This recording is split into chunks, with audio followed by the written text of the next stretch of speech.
La historia de la humanidad se resume en las luchas por el poder. Esta ha sido la cuestión más importante desde que hemos tenido organización como tal, y la organización humana ha sido fundamental precisamente para que nos podamos desarrollar como especie, para lo cual les dejo algunas fuentes como por ejemplo de Animales a Dioses o Homo sapiens de Harari, que nos marca precisamente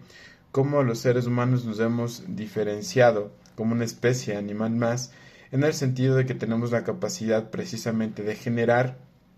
asociaciones a gran escala con personas que no conocemos y que tenemos precisamente la capacidad de imaginar cosas que un mono no podría hacerlo. Por ejemplo, un mono no estaría dispuesto a regalar a otro mono plátanos pensando de que va a tener una recompensa en el cielo y que va a llegar justamente cuando muera a un paraíso de plátanos en el que los monos buenos disfrutan y pasan el resto de su vida felices. Esto los seres humanos sí somos capaces de imaginar. Ya sí existen muchas realidades que se pueden denominar como imaginadas, a lo que por ejemplo el autor Benedict Anderson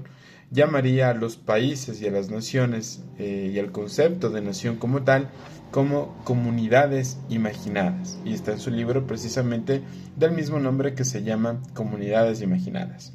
Solo los seres humanos confiamos en que precisamente un papel, que viene siendo un billete, tiene un valor y lo intercambiamos por otros bienes, de la misma manera que solo los seres humanos confiamos en el sistema financiero, siendo que son justamente abstracciones ficticias y que va a depender precisamente de lo que cada ser humano considere que es, por ejemplo, el dinero, considere lo que es el sistema financiero, considere lo que es, por ejemplo, el valor que podría tener una determinada empresa, y en función de ello poder, por ejemplo, invertir, apostar, financiar. De hecho, la economía depende más de un estado de ánimo que de otra cosa objetiva como tal. Mencionado esto, todo lo que ha venido siendo la humanidad ha sido una lucha por el poder. Y en este caso, las diferentes formas en que las sociedades se han manejado han determinado, por ejemplo, que a lo largo precisamente en Europa, en Edad Media, la fuente principal que legitimaba el poder o la toma de decisiones tenía que ver con la inspiración divina. Es decir, los reyes decidían porque eran prácticamente los representantes de Dios aquí en la tierra. Y esta forma de decisión o de ejercicio del poder tenía que ver precisamente con una especie de transferencia hereditaria, en el cual la única forma de poder asumir el poder era siendo familiar del rey y poder justamente haber estado en la dinastía, lo cual también ha llevado a guerras importantes entre, por ejemplo, los aragoneses y los castellanos, que después también tuvo justamente un reflejo en los procesos de colonización, cuando, por ejemplo, Napoleón mandó a su hermano a ser el rey de España. Aquí nuestros criollos se sublevaron ante ello y empezaron pues también los movimientos revolucionarios. Todo lo que ha pasado justamente con estas formas de legitimar el poder ha tenido impacto directo en lo que viene siendo nuestro estado ecuatoriano y superando precisamente este estado colonial como tal. ¿Cuál es el punto de ello? El punto es de que cómo se legitima la toma de decisiones, es decir, por qué una persona tiene competencias y atribuciones y otras no, y cómo los seres humanos aceptamos que esa persona pueda tomar decisiones. Por ejemplo, por qué se aceptan en algunas tribus que el cacique sea el que imponga castigos, o el que imponga la justicia, o el que ponga las decisiones de cómo se tiene que manejar una comunidad como tal. Las formas más importantes en las que el ser humano se ha desarrollado en la toma de decisiones tiene que ver una con la legitimación divina, en el cual los reyes tomaban las decisiones influidos justamente por inspiración del clero, y además porque esta clase social justificaba y le apoyaba este tipo de toma de decisiones, y esto se rompe completamente cuando con procesos como, por ejemplo, la adopción de la Declaración de Derechos del Hombre y del Ciudadano en 1789 y los procesos de independencia de Estados Unidos a partir de 1777. Para lo cual les invito a que revisen y profundicen un texto que es de lectura obligatoria para quien quiera comprender este tipo de temas constitucionales y de ley, como es El Federalista, en el cual se adoptan los primeros debates de la naciente nación norteamericana y cómo ellos desarrollan justamente un sistema de pesos y contrapesos, o como lo llama la literatura especializada, de check and balance, justamente para poder prevenir el abuso del poder. En estas dos grandes revoluciones, que tenemos, por ejemplo, declaraciones, las primeras declaraciones de derechos humanos, como es la de 1789, la Declaración de Derechos del Hombre y del Ciudadano adoptada en París, y por otra, por ejemplo, la Declaración de Virginia, que determina derechos fundamentales del ser humano. En ellas se estipula una nueva forma de gobierno, una nueva forma de tomar las decisiones, en las que ya no vienen siendo por inspiración divina, sino que vienen establecidas por una especie de estatuto jurídico. Es decir, hay un consenso, hay unas cortes, hay una ciudadanía que se reúne asambleariamente y deciden tomar unos derechos fundamentales que ponen límite al poder del Estado. ¿Cómo se instrumentaliza esto? Evidentemente a través de un estatuto, de una declaración,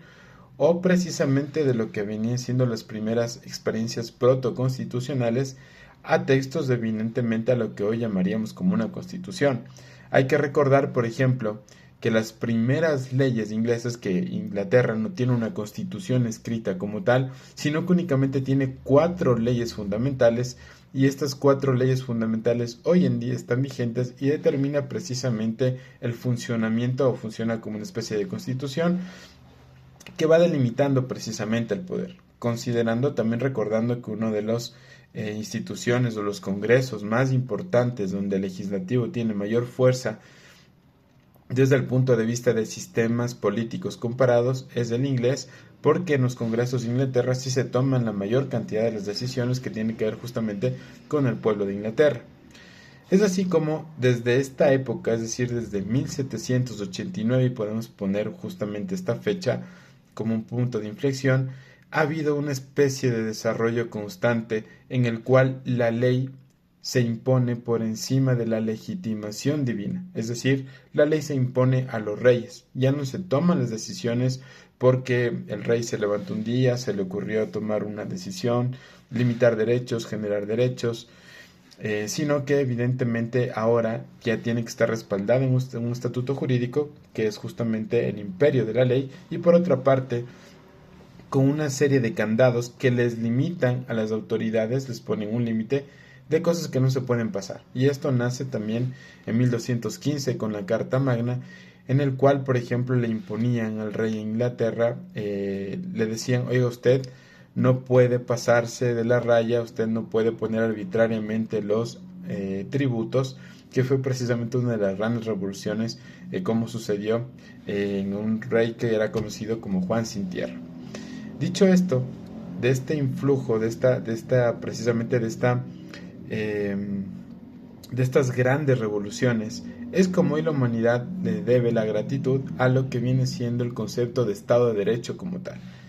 Nace donde en Inglaterra, nace donde en las revoluciones de Estados Unidos, nace donde en la revolución de 1789, la Revolución Francesa. Aquí se establece que todo tiene que estar facultado en una ley, el imperio de la ley, y que hay unos derechos humanos fundamentales que precisamente van poniéndole límite al gobernante de qué es lo que sí puede hacer y qué es lo que no puede hacer. Todo esto cobra mayor fuerza precisamente a un rango más alto, que es el tema de la Constitución. Y nosotros tenemos como quiteños, como ecuatorianos, grandes experiencias constitucionales, como por ejemplo que en 1812 se adopta la primera Constitución española, o la conocida como la Carta Magna, la Pepa, así le llamaban, justamente de una forma cómica, que se adoptó en las Cortes de Cádiz. ¿Y por qué le llamaban la Pepa? Porque José Bonaparte estaba metido un poco en el lío, entonces así cómicamente le llamaron a esta Constitución, y en ella participó un legislador ecuatoriano, que es José Mejía Lequerica, y un hombre muy reconocido por sus atributos no solo intelectuales, fue médico, fue teólogo, estudió todo lo que le permitió justamente la diferenciación social que había en la época, viajó a las Cortes de Cádiz, participó como un representante de las Américas y era reconocido por ser uno de los oradores más inspiradores e importantes de la época. De hecho, si alguno de ustedes tiene la oportunidad de visitar Cádiz, va a encontrar murales que incluso con mayor reconocimiento de lo que tenemos aquí en nuestra propia ciudad, de lo que ha sido José Mejía Lequerica, y él fue uno de los principales impulsores, por ejemplo, del derecho a la libertad de información. Entonces siempre hemos tenido este diálogo de cómo se va desarrollando, pues precisamente el tema ya de la supremacía constitucional, el siguiente paso importante en lo que nosotros podemos determinar en este viaje al Estado de Derecho, tiene que ver en que cómo pasamos justamente del principio de legalidad al principio constitucional. Este principio constitucional, que ya tiene un mayor desarrollo con las constituciones progresistas que les denominan así, como la Constitución de Weimar en Alemania, 1936-1939, o aquí, por ejemplo, también el desarrollo de los principales derechos en el Ecuador, como fueron con las luchas de Matilde Hidalgo de Procel, donde también en la época de 1930 se empiezan a adoptar constitucionalmente este tipo de derechos considerados como progresistas. Viene justamente a poner un punto de inflexión en el cual la Constitución da un mayor revestimiento legal o constitucional, debajo está la ley, y así es precisamente cómo se van imponiendo controles aquí al abuso del poder. Este viaje rapidísimo sobre lo que es el Estado de Derecho nos trae al día de hoy a que en el Ecuador y en el mundo hemos vivido dos procesos de revoluciones muy importantes. Una que tiene que ver con el principio de legalidad a través de estas tres revoluciones, la revolución de Cromwell, lo que sucedió en Inglaterra precisamente, la Revolución Francesa y los procesos protoconstitucionales junto con las declaraciones de independencia de Estados Unidos. Estos son los procesos que marcan el principio de legalidad, y posteriormente tenemos el desarrollo del principio de constitucionalidad, sobre todo ya en los años 1930 en adelante, con las constituciones denominadas como progresistas. Y volvemos al inicio. Esto tiene que ver con quién toma las decisiones. La lucha constante de la humanidad ha sido por el poder, lo cual Nicolás Maquiavelo, que fue el primer cientista político porque analiza cómo funciona el poder, ya lo iba determinando o dilucidando. Es así como el Estado de Derecho, a día de hoy, que no ha sido sencillo, como ustedes pueden ver, este camino a lo que nosotros podemos considerar o ampararnos como Estado de Derecho, ha logrado que exista hoy, básicamente, ¿cuál es la definición del Estado de Derecho? Es que el poder está en las normas. Quien toma las decisiones son las leyes. Es una especie de poder impersonal, es decir, no la toma una persona, no está en una persona, sino que está en las leyes. Lo cual quiere decir que el presidente de la República tiene las competencias y atribuciones que le da la ley para poder tomar decisiones, para poder organizar el Estado, ejecutar política pública. ¿Por qué lo hace? Porque está en la ley. El Estado de Derecho significa el gobierno de las leyes. Los alcaldes actúan porque le permite la ley, la Contraloría actúa porque le permite la ley, la Asamblea Nacional actúa porque le permite la ley y la Constitución, justamente con el desarrollo después constitucional. Entonces, ¿qué es lo que quiere decir el Estado de Derecho? Primero, quiere decir supremacía de la Constitución y la ley por encima de cualquier ser humano. Quien toma las decisiones son la Constitución y la ley.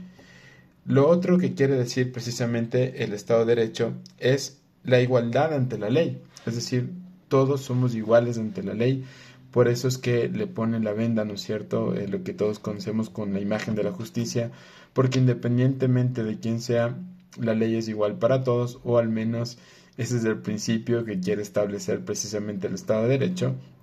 Y el otro elemento importante y fundamental es la separación de funciones que precisamente se recogen de esta Revolución Francesa. Ellos decían que si el poder está separado, al menos en tres partes, nadie va a poder abusar del poder. Esto implica precisamente que la autoridad está dividida, ¿no es cierto?, está partida, y así se previene el abuso del poder. Como ustedes conocen, en el Ecuador, esta división tradicional ya no son justamente en 3 partes, sino que le hemos hecho en 5, que tiene que ver con ejecutivo, legislativo, judicial, electoral, transparencia y control social. Es como el Ecuador justamente ha dividido el poder para evitar el abuso del poder del mismo. Y esto es uno de los principios básicos del Estado de Derecho. Entonces, Estado de Derecho significa gobierno de las leyes, significa supremacía constitucional, significa supremacía de la ley, significa separación de poderes, y como ustedes podrán ver, todo esto tiene que ver justamente con la pregunta y la interrogante de cómo evitamos el abuso del poder. Y lo que viene siendo pues la definición más clara de lo que hemos venido desarrollando hasta el momento es que Estado de Derecho significa que gobierno de las leyes. Quien gobierna en el Ecuador son la Constitución y la ley, y no son gobiernos personales, no son personas, no son cargos, sino que es un gobierno de la Constitución y la ley que precisamente faculta o da atribuciones y competencias a las autoridades para que puedan actuar en el marco de lo que les permite precisamente quiénes, la Constitución y la ley. ¿Por qué? Porque vivimos en un Estado de Derecho. Y finalmente, pues, tiene que ver también con un control de legalidad y constitucional. Es decir, esto no tendría sentido si no tendríamos jueces que controlen que se ejecute o que funcione de esta manera, tanto desde la justicia, desde el punto de vista de justicia ordinaria, que hace un control de legalidad, ¿no es cierto? Porque otra de las cosas que implica es que cualquiera pueda demandar justamente para proteger sus derechos. Y nuestra Constitución establece, por ejemplo, el acceso a la justicia como uno de los principios fundamentales. Y el otro elemento es que para garantizar precisamente que se cumpla la Constitución, se establece el principio de supremacía constitucional a través de un garante que en este caso se llama la Corte Constitucional.